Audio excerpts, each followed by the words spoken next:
Have you ever given yourself an entire day to do something that should only have taken an hour, but somehow it takes the entire day anyway? Yeah, me too. And it kind of kills my dream of having this thriving business and only working 20 hours a week. So, is this just proof that my dream is unrealistic? Or is it maybe showing me opportunity for improvement? That's what we're going to be talking about today. So, if this has ever happened to you, make sure that you stick around to the end, where I'm going to be sharing a lot of the things I've learned over the years to help me combat this common issue that business owners face. But before we dive into this, make sure you like this video, subscribe to the channel if you haven't already, and ring that little notification bell so that you never miss a tutorial or upload. So this is something that I've personally dealt with for years, but I never actually put a name to this issue until this week when I was doing some research for this episode. So I discovered something called Parkinson's Law. And Parkinson's Law states that work expands to fill the time available for its completion.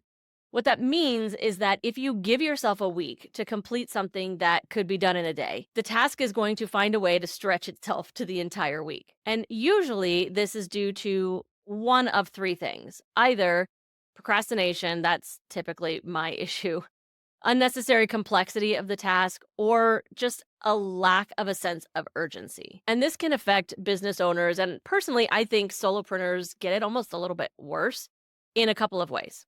The first way is wasting time on unnecessary tasks. When we don't have clear deadlines, we have a tendency to overanalyze, overthink things, overcomplicate them, and we're trying to perfect things that just really don't need perfecting, right? Not everything in our business has to be perfect. This is one of the reasons that I love the idea of messy action. Now, I am type A control freak. I like things to be perfect when possible.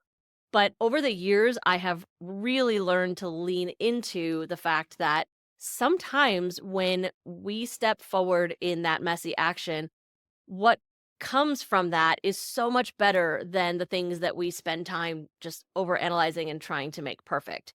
I think about episodes that I have done here where I have literally written out every single word that I'm going to say.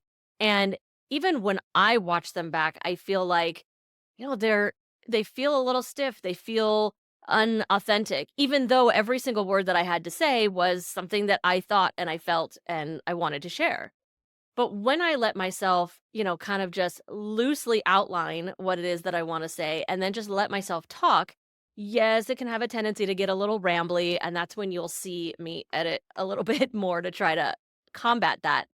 But what does stay in the episode is so much more authentic, and I feel so much more relatable.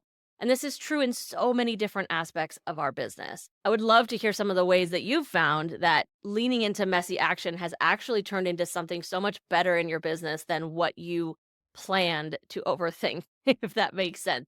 So let me know in the comments if something is coming to mind for you about that right now. But I know that this is a number one issue for time management for most of the business owners that I work with. Another aspect of that is procrastination and just slow progress. This comes from a lot of different things. I find when I'm procrastinating the most, it's when I'm not feeling inspired.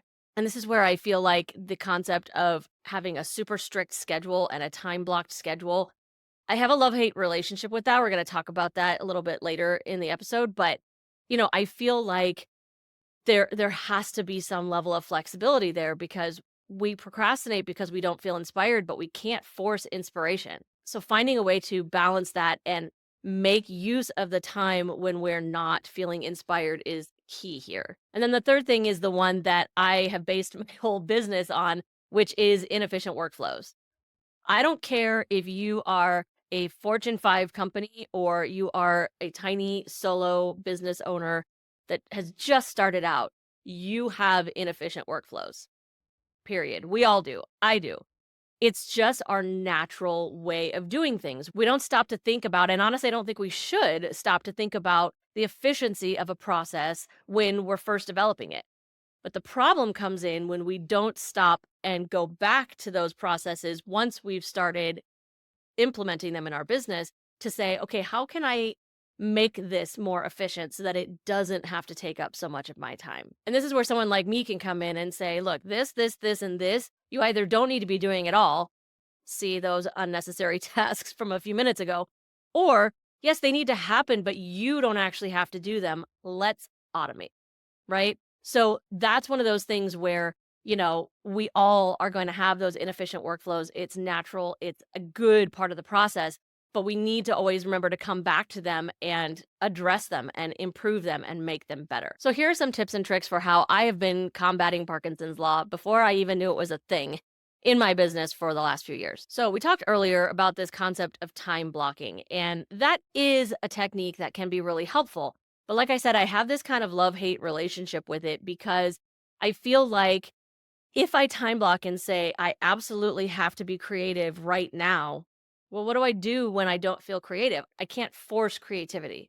Now, there are a lot of techniques that people talk about where you set the atmosphere and you set the environment and, you know, create certain triggers for yourself to help spark that inspiration. Maybe it's lighting a certain candle or turning on a certain playlist.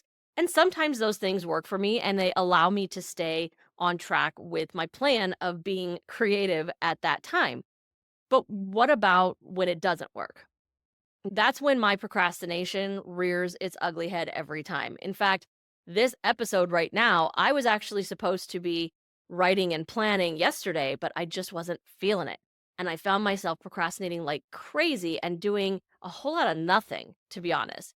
So, what I have found is that yes, time blocking is super impactful, but it needs to be flexible. This is why, while I have specific things in my schedule telling me, do this on this day, film on this day, and all of that good stuff, I always have other things on my to-do list that are more practical and mundane and don't require that level of creativity from me. So that in those days that I'm supposed to be being creative and it's just not happening, instead of procrastinating and getting nothing done, I can instead swap and start doing and taking care of some of those practical things that don't require the creativity so that they then are now taken off my plate. So that when I do feel inspired, I can actually sit down and do those things that I'm inspired to do and be creative because I no longer have those mundane tasks sitting there on my to-do list waiting for me to check them off. So I've really found that flexible time blocking has been a huge help for me in combating Parkinson's law. There's also the 80-20 rule that we hear a lot of people talk about where it's really about focusing on those that 20%, those super important things first and not the busy work. And I think a lot of us do this. I think there's another way of saying it. I think that is, oh gosh, what's it called? Something like eat the frog? Oh gosh, I don't think that's it. But the idea is that you tackle the biggest thing first. We look at a to-do list, and for me, a lot of the time I think, okay, well, I can check off a bunch of these little items first. But the reality is those little items aren't really that important, and it would be okay if they didn't happen.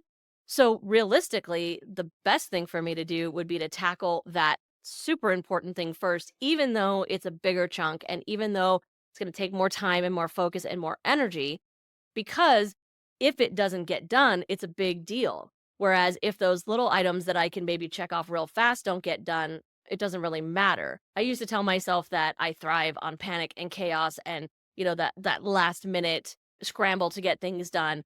And there's some level of truth to that, but it doesn't have to actually be in those final minutes. There are ways to create that level of focus because really that's what I was thriving in was that honed in focus.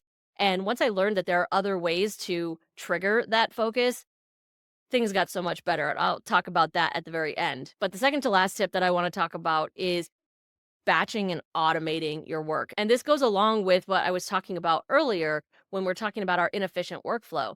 Yes, there are plenty of things that we probably could just remove from our process and just not do it all. And nobody would notice except for us because we'd have a lot more free time.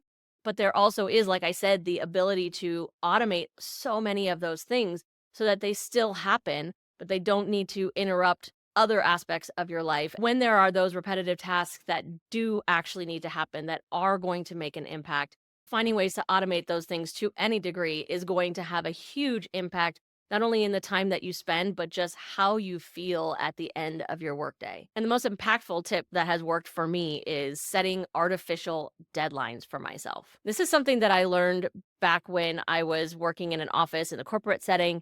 I was doing it for totally different reasons. This was on those days where I was sitting in the office and it was like only like 2 o'clock and I felt like, how is it not 5 yet? And just knew that those last few hours were going to drag by. So what I would do is I would actually find what I deemed as an unrealistic pile of work. And I would tell myself, I have to get all of this complete by 5 p.m. You know what would always happen in that situation? Time flew by. But as a byproduct of that, my productivity shot through the roof. I would get so much work done in those 3 hours, sometimes to the point where I would actually have to go and find more because I got through it so fast. And the reason that that works is because by giving myself that hard and fast deadline, even though it was artificial, I honed my focus in on the activity and I no longer allowed myself to be distracted by all the other things going on. I ignored new emails that might be coming in that weren't really time sensitive. I wouldn't stop and check my phone or, turn and talk to my coworker for a second. I was just hyper focused. A lot of the time I would actually put headphones on or something just to keep myself in that zone of focus. So once I realized that that same concept could work for me in my own business, it really shifted a lot of things for me. Different now, right? I'm not doing it to kill 3 hours until I get to go home. But now I'm using that same concept of artificial deadline in order to hone in my focus. And I use other tools to help me with that focus as well, like Pomodoro techniques and things like that. So, my question for you this week is simple. Is Parkinson's law winning in your business right now? If so, which of these tips that I just mentioned can you implement this week to help turn the tide? Let me know in the comments.